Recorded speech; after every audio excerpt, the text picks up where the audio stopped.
সদ্য সমাপ্ত 2026 বিশ্বকাপে অনেক তারকা ফুটবলার, কোচ ও রেফারি টুর্নামেন্ট জুড়ে প্রাণনাশের হুমকি ও নানা ধরনের হয়রানির শিকার হয়েছেন। তবে বিশ্বকাপের আগে ও টুর্নামেন্ট চলাকালে ফুটবলারদের মধ্যে সবচেয়ে বেশি হুমকির মুখে পড়েছেন আর্জেন্টিনা অধিনায়ক লিওনেল মেসি। এমনকি তাকে বোমা মেরে উড়িয়ে দেওয়ারও হুমকি এসেছিল।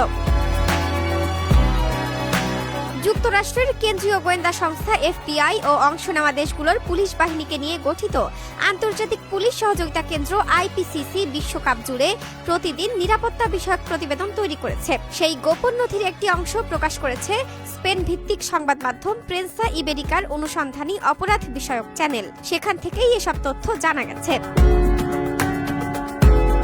এর মধ্যে সবচেয়ে ভয়াবহ ঘটনাটি ঘটে আর্জেন্টিনা জর্ডান ম্যাচের দিন। টেক্সাসের ডালাস বিমানবন্দরে পুলিশকে ফোন করে এক ব্যক্তি দাবি করেন তিনি ও তার দুই সঙ্গী হাতে বানানো বোমা ও AR-15 সেমি অটোমেটিক রাইফেল নিয়ে স্টেডিয়ামের দিকে যাচ্ছেন। পুলিশের প্রতিবেদনে বলা হয় তারা পুলিশ ও দুই দলের খেলোয়াড়দের ওপর হামলার পরিকল্পনা করেছিলেন। তবে ওই কথিত সন্ত্রাসীর মূল লক্ষ্য ছিলেন মেসি।